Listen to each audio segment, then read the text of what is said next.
Well, this is an educational experience. I hope you guys have some time because this is going to be a long one. So, when Andy bought this car, he bought it because of the body. The body of this thing is exceptional. It's probably one of the nicest 66, 67 B bodies on the planet, original condition. Mechanically, he knew he was buying a pig in a poke, meaning that he didn't drive the car. He knew that the engine ran, but didn't know anything else about it. So our mission here was to go through the car, and as you can see, we've gone through the car, and we have found a lot of stuff. Now here's what you got to understand about this. Forget about this particular car, or this particular situation. This applies to any classic car that you may be interested in buying, right? Because this, what we're going to show you here is very typical, and we're not even talking about, like, a flipper who's going to, like, deliberately rip you off. We're talking about people putting cars together that don't really understand the cars, the function of them, the specifics of them. Hemis are definitely specific. They have a lot of idiosyncrasies and quirks, but this could just as easily be an LS6 or a 428 Cobra Jet. It could be anything. This is the kind of stuff you find when you buy a used muscle car. So, Andy, you almost done in there? Almost. Almost. He's popping a starter out now. Which, easier said than done on one of these things. Okay, there it is. The Hemi direct drive starter. You don't see these every day. These were mostly used on taxi cabs, and actually the more common application for this is Slant 6 New York City taxi, believe it or not. So,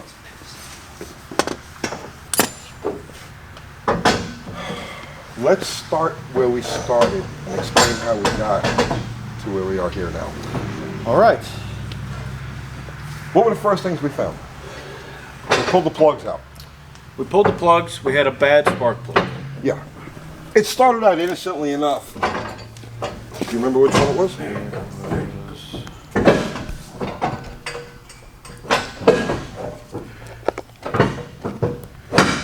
Well, one of these. It's one of these. Doesn't really matter. The ceramic is broken. Oh, there you go. Good job, Lee. The ceramic is broken off. Yeah. So if you, I don't know if it's this one, but if you hold it upside down, it just, no big deal. But this is a Hemi, and Hemis use these drool tubes.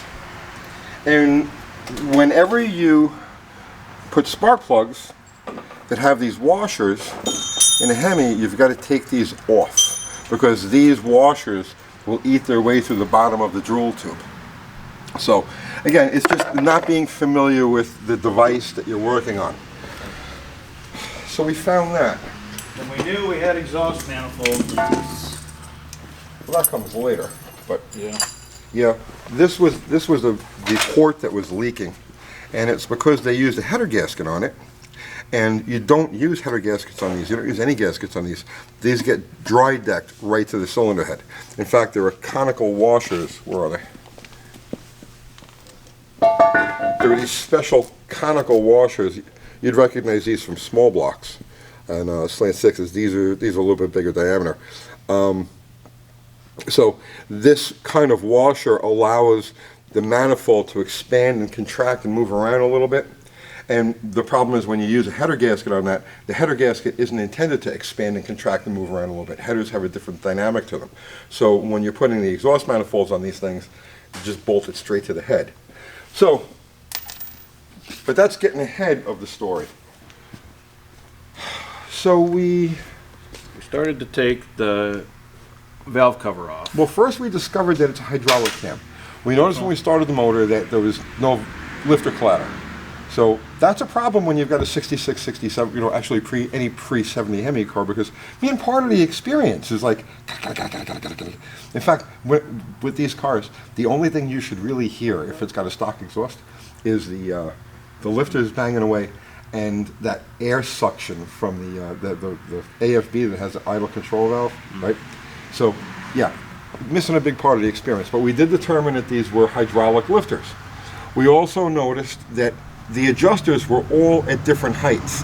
Now you can't, we have the push rods out of it now, but we noticed that some of them were 3 threads down, some of them were like 5 threads down, and we saw that the push rods And the valve covers.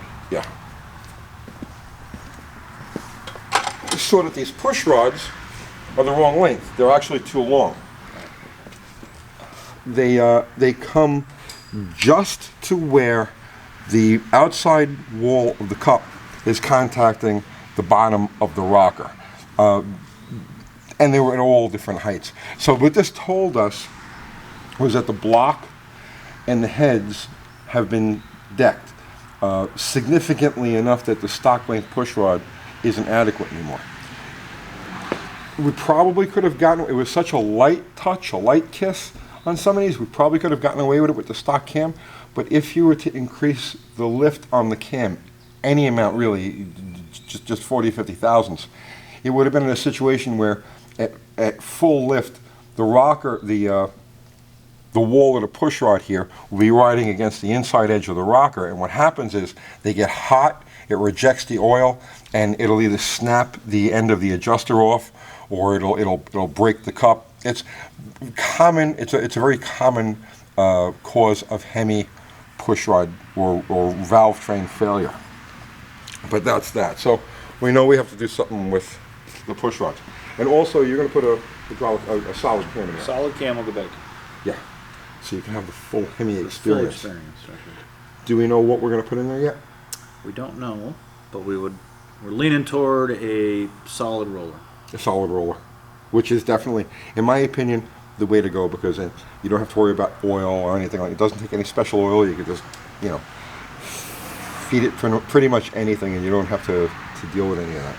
Plus, you can get a little more creative with cam profile.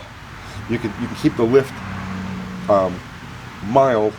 You can keep the duration mild, but you can get a lot more aggressive on the ramps. So if you wanted to, custom spec a cam to do the job, it's easier to do it. You'll get better results with a roller than you will with a hydraulic or a solid tappet cam. Okay, so we still had all of this together when we discovered this stuff. And then we pulled the carburetors off. So, first thing we notice, here's stock carburetor gasket, and he's going to bring the intake manifold over.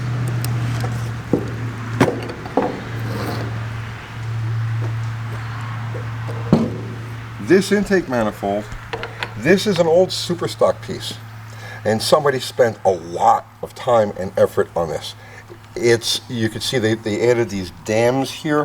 They hogged this whole area out. This is supposed to have the holes for the throttle bores, and they hogged this whole area out and added these dams here for mixture distribution purposes. It's an excellent manifold, but it wasn't expected on a stock motor. So, Then you got oversight, okay? So you notice, like I said, this is the stock gasket for it, and when this is on the engine on a stock intake manifold, this rib here is supported. But in this application, this is just overhanging nothing. So over time, this is going to flex, flex, flex, eventually break and get sucked through the motor. So, little things, oversight, you got to watch this stuff. We'll correct that.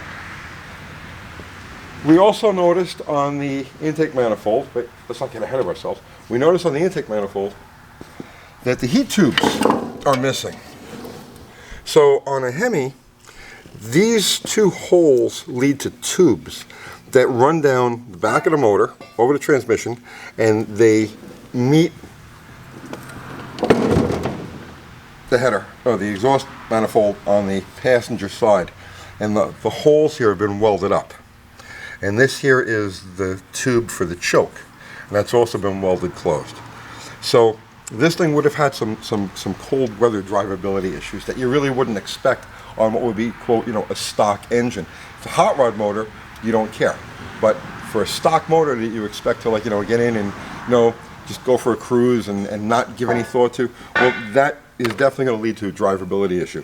And this setup here, while it's great for making mid-range and upper RPM power, it's definitely going to kill off some of your bottom end. The only saving grace to this combination and being able to reuse this manifold is it's a stick car. If it was an automatic with a tight converter, this would definitely make the car not happy, right? Especially with a 354 gear. Okay. So here's another thing we found. We don't know who put this car together, but literally almost every single bolt around the engine was finger tight. Where, I mean, how loose were these bolts? Right, the nuts on the power brake booster didn't need a wrench at all. Right. Could take them off with our fingers. Screw them off by finger. The valve cover nuts, take them off with our fingers. The exhaust manifold bolts, same thing. You just unscrew them by finger. All of the bolts, everything holding stuff on and around the engine, was loose enough so that after just a couple of heating and cooling cycles, there was going to be no seal. This thing was going to just piss liquids from every place that it could. We also found, we got the oil filter, Lee? Yeah, it's in the garbage. It's in the garbage, okay. The oil filter, see, here's another thing. The oil filter still had orange paint on it, which means that from the, I doubt this thing went through any sort of actual break-in period, and if it did go through a break-in period, it still had the break-in oil in it, and they never changed the filter. So it's like you can't trust anything, especially like now the camshaft. We don't know that whether it had gone through any sort of actual break-in cycle. And then we notice as he pulls the old cam out that the cam bearings, each of them are scuffed. Some of them worse than others. It's a judgment call yet whether or not we're gonna, Right. you know, Reuse those. right. There's still a possibility that this whole motor comes out and gets broken down. We got to push forward a little bit further. We noticed that the block does have a repair on it. It has a window about yay big below the water jacket and above the pan rail, which it's an inconsequential area. A lot of these engines that had seen racing use at one time or another, they'll throw a rod. It was welded. It's fine. It's an okay repair. But it's something that unless you weren't looking for it, you wouldn't have found it. Also, we have these. Okay, so these are only on this cylinder head, not this cylinder head. These cups are only used, are engines that have, if you've got a Hemi that you run the lash on after every run, you know, a drag engine, and while the thing is still hot, there's still oil up in the head, you popping the valve cover off and pulling the drill tubes. Well, these things here act as a dam to keep oil from rolling down into the open, because you got the spark plug out. So these things keep oil from rolling down into the cylinders. These are only found on engines, like I said, like dragsters, funny cars, blown alcohol cars, stuff that every run you pop the valve covers. Well, this head has them. That head doesn't. I don't know why they were left in place, but that tells me that this head here at some point had a pretty interesting life. You know, this one I don't know yet, and there's no way to tell without actually popping the heads off to see if it's been O-ringed or if it's cracked or repaired or anything like that. But this head right here. Yeah, that was interesting. We cannot find signs of any like porting difference between the two. So did somebody build this head and somebody build that head and they were just left in by mistake? I mean, we really don't know. Well, generally speaking, nitro motors from this era wouldn't have had any porting work done. Sure. So this was probably on a fueler at some point. The telltale with that is if we would have popped the head off and we found an O-ring groove cut into the. But like I said, this is just the kind of thing where, you know, you pull apart a street Hemi, right? You know, a supposedly stock street Hemi. You don't expect to find stuff like that. So, or it'd be in the whole motor, or not just one head. Yeah. What else was there? Well, we did check the torque though within the motor, and that seems to be right.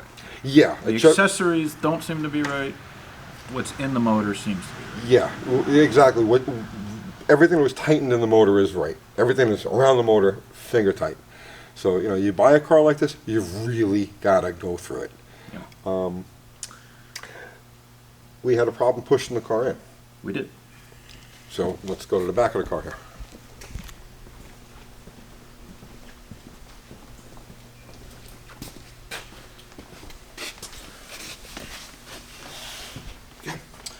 So we did have problems pushing it in, and we knew that one of the brake cylinders was leaking, the other side specifically.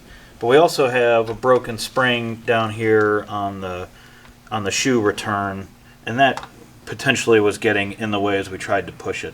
But after we pulled the brake drums off, really the axle turns just free and it's fine. Yeah, and we popped the back cover off today, and everything looks good in there. Yep, it is a 354. The ring and pinion look really good. The lash seems good. So thankfully, everything that we thought might be wrong in the rear end turned out not to be the case. It's just an issue with the brakes and the amount of fluid and the I don't know, the rust and the gunk that was in the drums themselves. It just caused this chattering, grabbing, and releasing. Yeah, well, it's that gum that's on the shoes themselves, and the drums have that same amount. So it's like as we were pushing it, it felt like it was binding in the rear axle, but it was actually just skipping over the gack that was built up on there. Yeah. And then we get to, oh wait, do we have anything? Well, we got the tire. Oh yeah. So again, we knew that one of the brake cylinders was leaking, and over 10 plus years of Dot 3 on this tire, it basically ate this portion of the tire, and it's bulged, it bubbled, it's separating from the steel bands or whatever. So this, even though it's a brand new tire with all of the knobs on it and very limited wear, I mean, this tire is a very much a hazard if we had taken it out and started to run some serious RPMs with it. Yep. But they're great for doing burnouts. Yeah, we have a plan for them. Yeah, we'll melt them off the car, no problem. Everything else, no, I don't think any major change there. Yeah, that's all pretty straightforward. Is the last. The gasoline. All right, let's go out front, back over here. We knew that the fuel in the tank smelled horrible. And when you looked under the car, the tank looked brand new. Well, and it really is brand new. Yeah, it is brand new. So, as far as brand new in 2004 or 5, right. Potentially.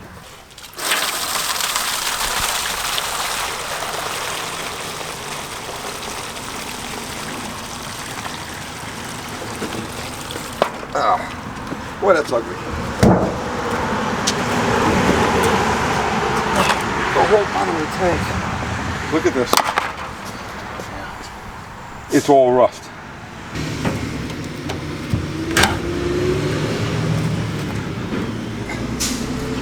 The whole thing is just rust. Yep. That's pre-ethanol gas. Save these gaskets. I wonder if they went back to have gas or something. There's problems with the new ones.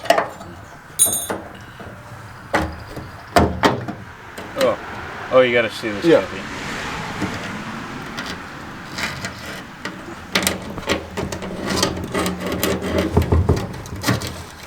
It looked like a new tank.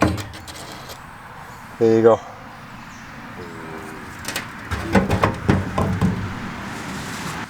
So picture this, right? A flipper siphons all of the gas out of the tank. Throws 10 gallons of fresh in there. You know? It smells good. What happens like 3 months down the road? 2 months down the road, right? Can't figure out why you're not getting fuel in the carbs. Right. Oh, you can't imagine this stuff. Yeah, oh, I can imagine. You can see it straight down. Look. But not even rust, again, just schmutz. Yeah, that's schmutz. But the point is, you look under the car and you see this. And you say, well, you know what? It's got a new tank, right? This is what the inside of this tank looks like. It is rusted to high. Yeah. This is the float for the gas tank, or for the gas gauge. This is, here's the gas. The smell of this is just off the chain. And I don't know if you could see inside the tank. Can you get in there? Light it up for you. There you go. Look it straight down in here, Miss Kathy.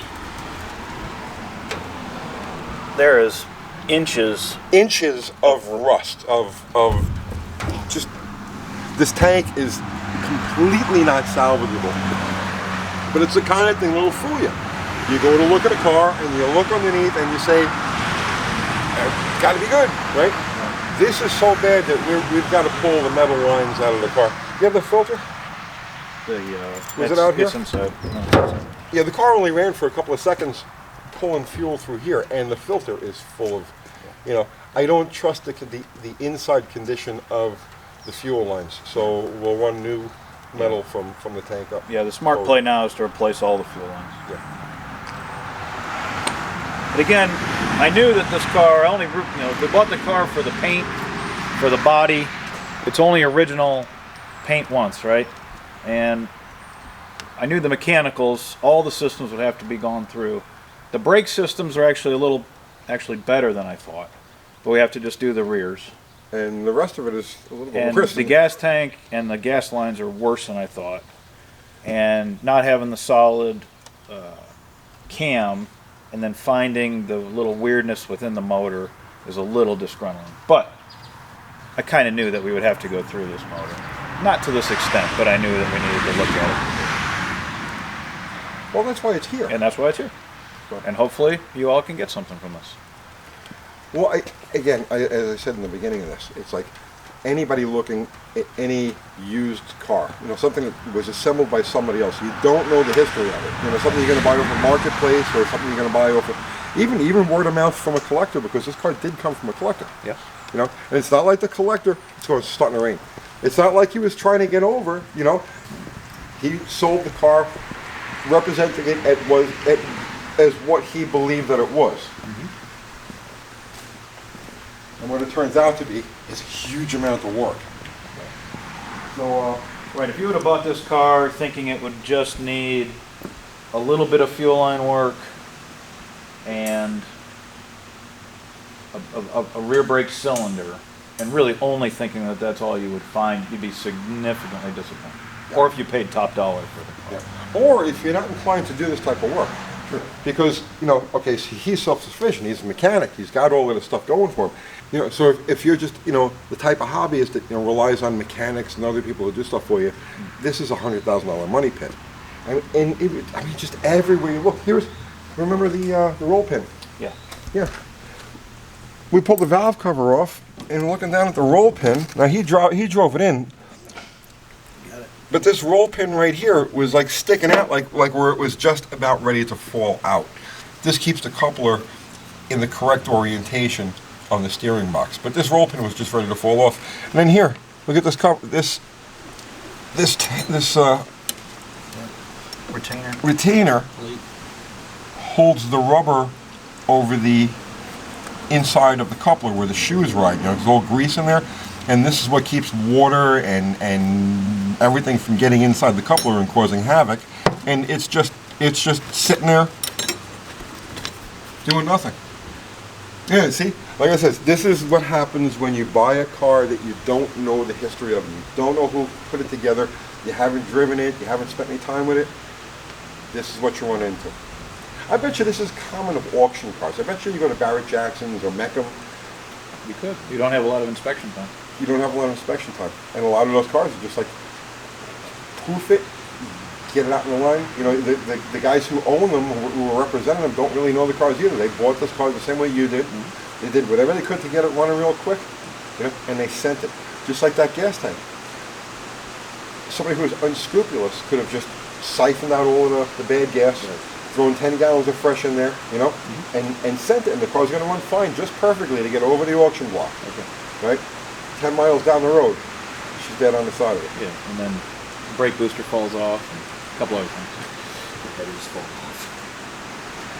All right, so I think we're done for this weekend, more or less. We're to the point now where we're going to order parts, figure out what parts to get. We're going to figure out what cam we're going to put in here. Clean it up, figure out the cam, order the parts for the rear brakes, get the drums turned, and Next weekend we'll start to putting it back reassemble together if we again. get it. Yeah. So that's it. See you guys tomorrow.